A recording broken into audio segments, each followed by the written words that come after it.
Hi, and thanks for joining me. Today, we're going to look at the three men who are most likely to be Canada's next Prime Minister. Now, I've done individual videos on all three of these guys, but I want to today do a side-by-side comparison. Who they are, where they came from, what their background is, what they believe in, and to some extent what we might expect from them. Now, before we go much further, I do want to apologize because I did not include the leaders of the Green or the Bloc or the PPC party.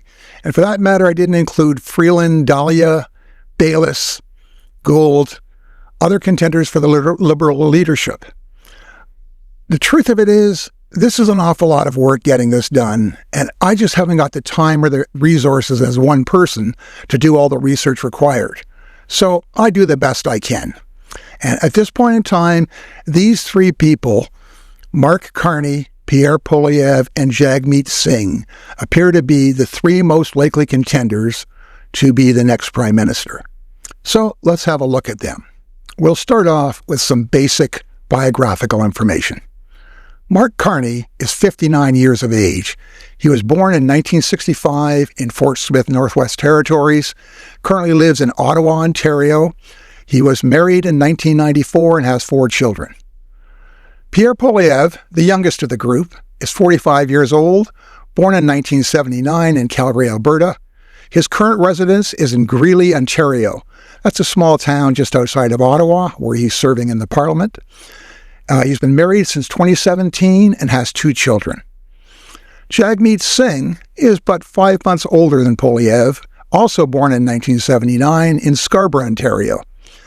He currently resides in Burnaby, British Columbia, where he is the Member of Parliament, and he's been married since 2018 and has 2 children. As far as education goes, there's little doubt that Carney is overwhelmingly the most educated. He went to Harvard University and got his Bachelor of Arts degree. He then went to Oxford University in Great Britain, where he got his Master of Philosophy and followed that up with his PhD. As far as business experience goes, he spent 13 years with Goldman Sachs. During that time, he served in their Boston, London, New York City, Tokyo, and Toronto offices. He then was appointed by Stephen Harper to be the governor of the Bank of Canada, where he spent 6 years. When he finished, he was actually recruited by the Bank of England to become the governor of the Bank of England. He's the first person in history who has ever been the governor of 2 different national banks from 2 different countries. Quite an accomplishment. After he left the Bank of England, he was appointed by the United Nations as a special envoy for climate change. Now, education-wise, Pierre Poilievre went to the University of Calgary, where he earned his BA, and it's during that time that he became active politically. Business experience, outside business experience, none. He's had a couple of summer jobs and a few part-time gigs through college, but he basically went straight from college into being a member of Parliament at age 25. Jagmeet Singh earned his BA from the University of Western Ontario. He then followed that up and got his law degree from York University and became a practicing attorney in Toronto. He worked for 5 years as a criminal defense attorney, ended up with his own practice before running for a provincial election and becoming the MPP in Ontario, which he was for 6 years. Okay, political experience, elected political experience. What have we got with these three? Well, Mark Carney has none. He's never been elected to any office. Now, by contrast, Pierre Poilievre has a ton of experience. He's been a federal MP since 2004, as I said, elected at age 25. As a matter of fact, out of 338 members of Parliament, there are only about a dozen who've had their seats longer than Poilievre. So he's quite a veteran of that. During that time, he served as the parliamentary secretary to Stephen Harper, the Minister for Democratic Reform, the Minister for Employment and Social Development, and he's been the party leader of the Conservative Party since 2022. Jagmeet Singh has been a federal member of Parliament since 2019. He was elected at age 40. Prior to that, he was an Ontario MPP for 6 years, from 2011 to 2017, and he's been the party leader since 2017. You'll notice that he was a party leader of the federal NDP since 2017, but only elected to Parliament, to the House of Commons, in 2019. For 2 years, he served as a leader outside. He ruled from outside the House of Commons. That's a practice that's unusual but not unheard of. It's happened before in Canada. And now we're going to get into the real substance of this video. Who exactly are these men? What do they believe in? What's their politics? I want to get the lowdown to get to know them. Anyone out there who supports this channel and subscribes to my videos is well aware that I am not a fan of Pierre Poilievre by any way, shape, or form. I'm not against the Conservatives. I mean, in my lifetime, I voted Conservative, Liberal, NDP, all three of them. I'm a 70-year-old Canadian. I'm not affiliated with any group or political party. I oppose and criticize Pierre Poilievre for a number of things. All that said and done, I'm going to do the best that I can here to describe who he is and who Mark Carney is and who Jagmeet Singh is without bias or prejudice, just the way I see things and the way I call them. Let's start with traditional classifications: left-wing, right-wing, center.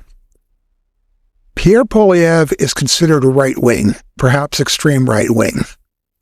Jagmeet Singh is left-wing. Mark Carney is a centrist. Mind you, there's a lot more to all three of those tags than it sounds. For example, Mark Carney is generally labeled as a centralist. But is he a left center or right center? Now that all depends on who you ask. If you ask progressives about Mark Carney, they'll tell you that he's a right-leaning centrist. Why? Because he's a wealthy person, perhaps part of the elite class. He's a banker, an economist. He understands and generally supports the free market. And yeah, he's been involved in the world of high finance, and that leads him to a pro-business stance. So they say, yes, he may be a progressive, but he's definitely leaning towards the right. Meanwhile, on the other side, you've got conservatives saying, no, he's a left-leaning centrist. Just look at what he proposes: government assistance programs, social justice issues, climate change initiatives, and all that other woke stuff. No, he's definitely left-leaning, left of center. Meanwhile, Pierre Poilievre is indisputably right-wing, far right.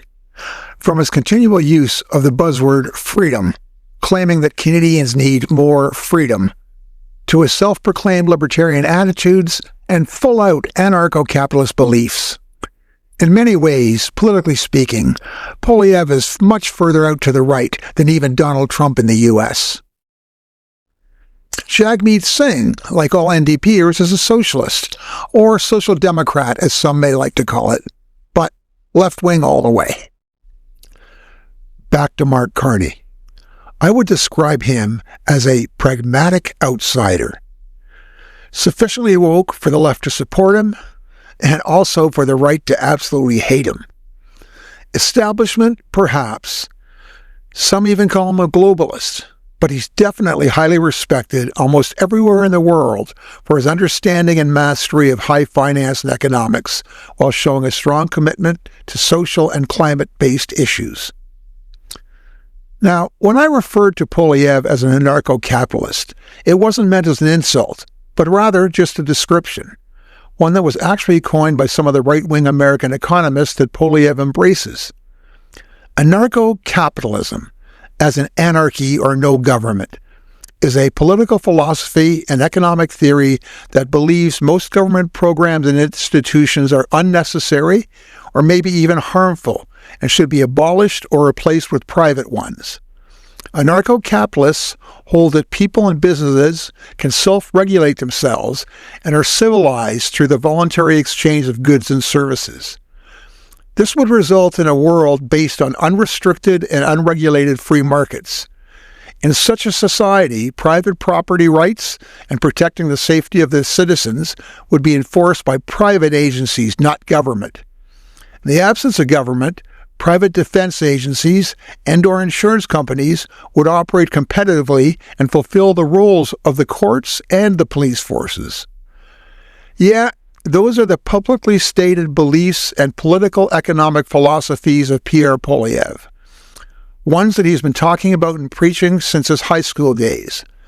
And he's pretty fanatically advocating for those principles, always has been. That's what he means when he talks about freedom. And I'm not really sure if most Canadians fully understand just what he's actually proposing. Jagmeet is widely known as a human rights activist. He's never been afraid to call out systematic discrimination or to call out widespread inequality and the fact that it's growing in our country and affecting everybody regardless of race. He won the NDP leadership by focusing on inequality, climate change, reconciliation, and electoral reform. Let's turn now to some of the major issues and problems facing Canada and how each of these three might address those situations. Poilievre is strongly pro-business and very much against government spending. He wants to deregulate all kinds of things and relax or remove safety standards and environmental concerns. His priorities would be to slash government spending and reduce taxes and eliminate several government services to provide the funding for those changes. He also advocates a get-tough approach to crime, criminals, and drug use. By contrast, Jagmeet Singh is pro-labor. He thinks that many businesses and the corporate elite may be getting a free ride. He would strengthen government protections and expand social programs, placing more emphasis on quality of life than finances. Now, Mark Carney should know better than anyone what's needed for business and the economy to succeed. He believes that a properly managed and guided economy can provide Canadians with all the things that they need and want. I'll be honest with you, so far, Carney has not even been elected to the leadership of the Liberal Party, so policies and specific platforms haven't been forthcoming. Most of the emphasis has been on his outstanding qualities and his strong leadership capabilities, which is what you expect during a leadership campaign, and hopefully, if he's elected, we're going to hear an awful lot more. So far, we can only go by looking at his past and the actions he's taken previously, which are pretty impressive. Leadership styles matter. It isn't just about policies. It's about how a leader carries themselves, how they communicate, and how they deal with the media and public perception. And all three of these men have different approaches. Let's break down the leadership styles of Poilievre, Singh, and Carney, including their relationships with traditional and social media. Pierre Poilievre, confrontational and unapologetic. Poilievre's leadership style can be summed up in one word: confrontational. He thrives in debate and is known for his sharp, pointed attacks on political opponents. Whether he's in Parliament or on the campaign trail, Poilievre's approach is about cutting through the noise with bold, attention-grabbing statements. In terms of media relations, Poilievre has, let's say, an interesting relationship with journalists. He's not afraid to call out the press, often accusing them of bias when coverage doesn't go his way. This approach appeals to his base, who see him as someone that's willing to stand up to the so-called mainstream media. However, it can also alienate voters who are looking for more cooperation and diplomacy. When it comes to social media, Poilievre is one of the most effective politicians in Canada. He knows how to use platforms like Twitter, Instagram, and even TikTok to spread his message directly to the public. His social media posts are often provocative, designed to go viral and generate conversations, even if they're controversial. This strategy has helped him to build a dedicated following, but it also fuels division and polarization. Jagmeet Singh, empathetic and collaborative. Singh's leadership style is empathetic and inclusive. He frames his political vision around fairness, compassion, and lifting up the underprivileged. Singh often talks about his own experiences of racism and inequality, making him relatable to many Canadians. His tone is more collaborative than confrontational, He's more likely to frame his criticism of opponents as a moral or social justice issue rather than launching personal attacks. Singh's relationship with the media generally has been positive. He's accessible and personable in interviews, often emphasizing his willingness to listen to opposing viewpoints. However, Singh can be criticized for sticking too closely to talking points, sometimes avoiding deeper dives into policy details. On social media, Singh is a standout. He's one of the most tech-savvy politicians in Canada, and he uses platforms like TikTok, Instagram, and Twitter to engage with younger audiences. His videos often show his personality, whether he's dancing, cooking, or sharing behind-the-scenes moments. This makes him much more relatable, but there's always the risk of being seen as too performative or not serious enough for the role of Prime Minister. Carney? Calm and analytical. Mark Carney's leadership style is best described as calm, analytical, and data-driven. He's not one for grandiose speeches or emotional appeals. Instead, he relies on logic, expertise, and a steady demeanor to make his case. Carney's approach is very much that of a technocrat. He's likely to frame problems as puzzles to be solved with smart, evidence-based policies. Carney might be new to the political world, but while he's done high-profile interviews in previous roles at the Bank of Canada and the Bank of England, political journalism is a whole different beast. He needs to prove that he can handle tough questions and scrutiny without coming off as stiff or detached. But even before announcing his leadership bid, he started making appearances and taking interviews on shows like The Daily Show with Jon Stewart. And the reception for both his hosts and the public has been overwhelmingly positive. Perceptions of Carney and of his background and accomplishments is generating lots of attention and lots of potential support from everyday Canadians. Social media is another unknown for Carney. So far, he's not particularly active on platforms like Twitter or Instagram, and if he becomes a Liberal leader, he'll need to ramp up his online presence. Today's voters, especially younger Canadians, expect their leaders to be accessible and transparent on social media. If Carney can find a way to use those tools without sacrificing his credibility as a serious economist, he could really broaden his appeal. In summary, each leader's communication style reflects their broader leadership approach. Poilievre uses confrontation and controversy to energize his base and control the narrative. But this can come off as divisive. Singh's empathetic and inclusive style helps him connect with people, especially on social issues. But he risks being seen as more symbolic than substantive. Carney brings calmness and expertise, but he needs to develop his media and social media strategies to show voters that he's more than just a banker. The way leaders communicate is just as important as the policies that they propose.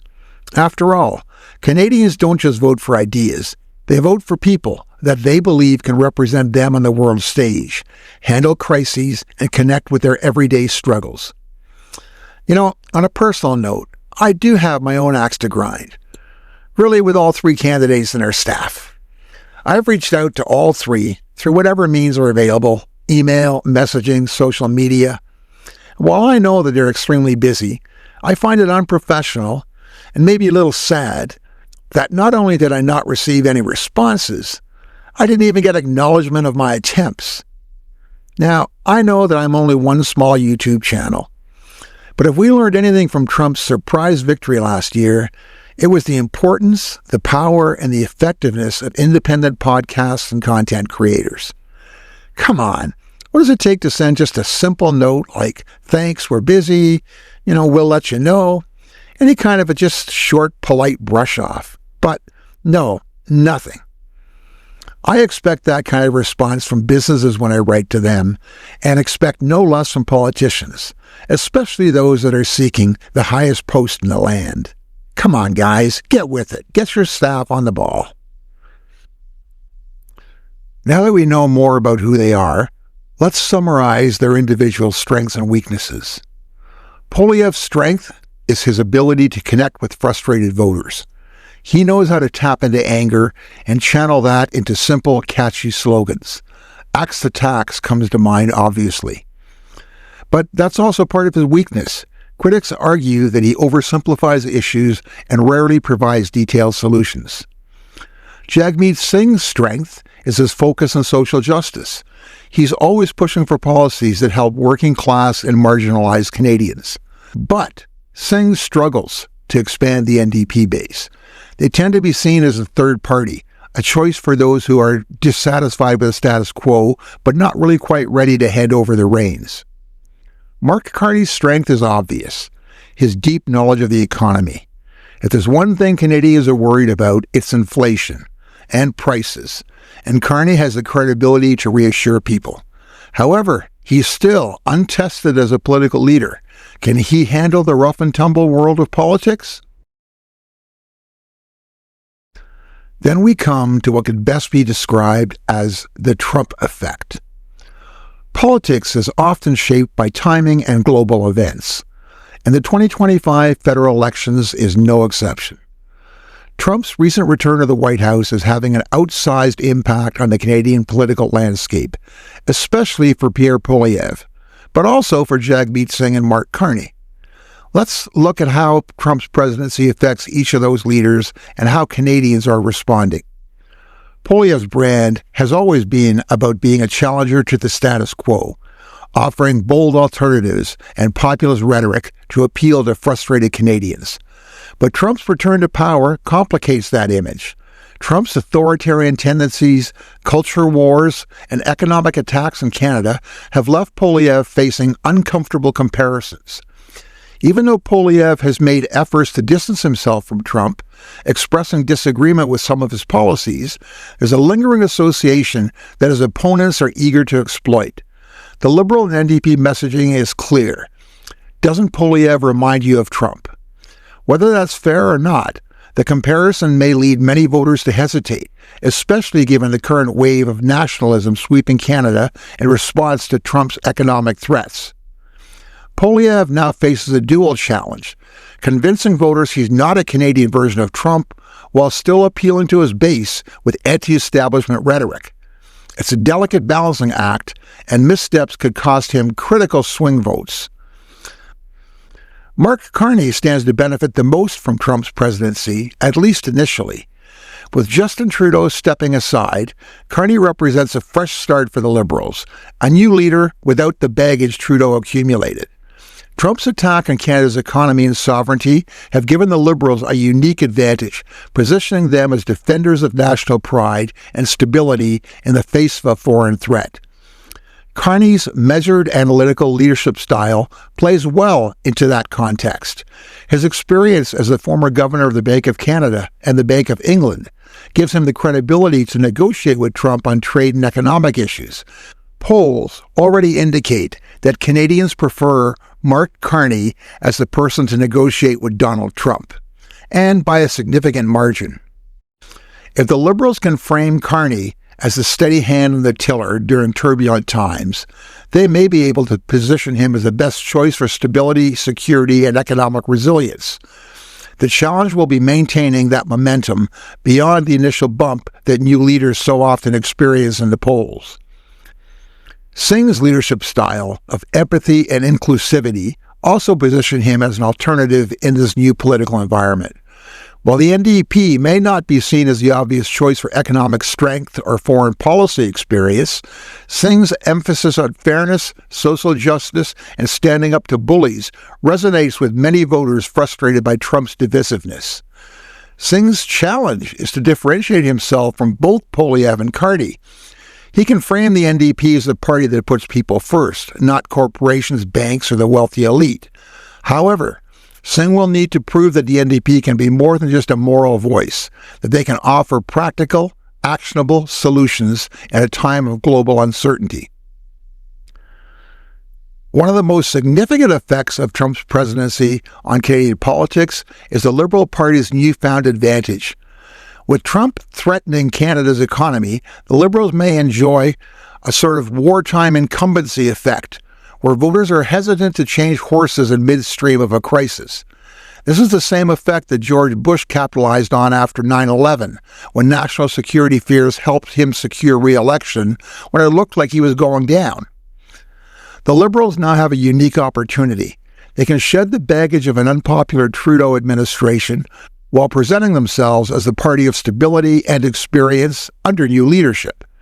Carney, as a political newcomer with strong credentials, can embody this fresh yet steady image. If the Liberals successfully paint Poilievre as too risky and Trump-like, they could pull off a stunning turnaround. Each leader has his own unique challenges. Poilievre has to distance himself from Trump's authoritarian image without alienating his populist base. Carney has to capitalize on his perceived strength as a steady negotiator while proving he's not just another banker disconnected from the average Canadian. Singh needs to offer an inspiring alternative that's both compassionate and practical, appealing to voters who feel left behind. In politics, timing and global events are everything. Trump's return to power may have shifted the ground under this election, and how each leader navigates these new realities could very well determine Canada's future Prime Minister. We live in really challenging times. And one of the most concerning developments of the past few years has been what I call the politics of hate. Somewhere along the road, it became acceptable that we don't consider our political opponents to have different views and disagree with them and argue with them. No, they're the enemy. They're garbage. They are to be hated. They are to be feared. They are to be hurt. They are to be destroyed. Where the heck did that come from? If you look at marketing in the world of business, they can't get away with that. Consumers would never take it. You don't have Ford Motor Company out there saying, General Motors, they're all clowns and idiots. You don't have Audi saying, F off BMW. It doesn't work that way. But in the world of politics, and maybe it's been encouraged by social media, it's just become disgustingly personal. And it's gotten to the point that it's dangerous. I mean, there's violence being generated, often by politicians who cater to that hatred in order to get votes for their own personal self-interest. Now, obviously, Donald Trump has set the standard in that form of campaigning, but it's been around for a while. I personally started to take exception to the Conservative Party, going back about 20 years, back to the Stephen Harper days, when I started seeing attacks more and more on the personality or characteristics of an opponent as opposed to on their policies.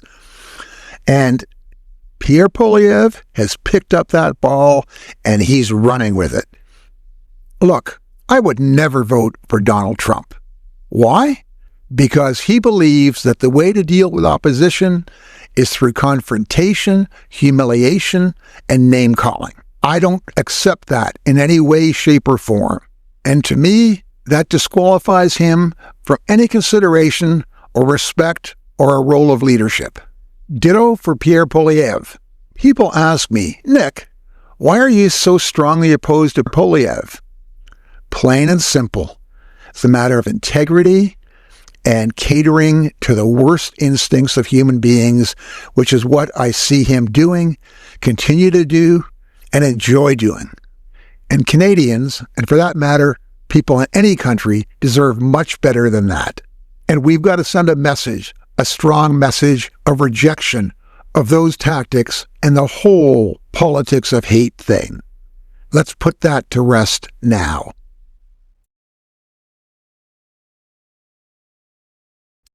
I want to thank all of you for watching this video, especially those of you that are still with me now as we approach the 30-minute mark.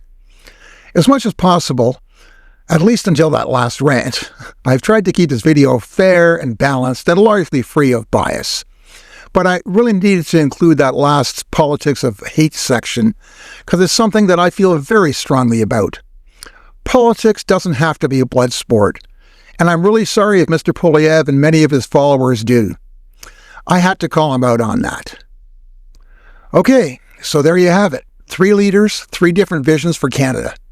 Pierre Poilievre, the firebrand who promises freedom and smaller government, Jagmeet Singh, the social justice warrior fighting for equality, or Mark Carney, the economic expert who's ready to steady the ship. I hope you found this video interesting and helpful, and maybe you learned a little bit. Who's the right choice for Canada? I don't know. It's really up to you. Actually, it's up to us. Stay informed, stay engaged, and please have a great week. We all know that Canada is a great country. Sure, we've got problems. We've got lots of problems. But don't let the haters get to you. Don't let them destroy the foundation of what we've established in this country. And fellow Canadians, be proud of yourselves. We've accomplished a lot, and we're going to do an awful lot more. Yeah, we got challenges, but we're going to fix them and solve them together. If you enjoyed this video, please leave a like, subscribe to the channel, and yeah, give me your comments. I love to read them all. Here's a suggestion of some other videos of mine you may want, and enjoy my content. Thanks a lot. Bye.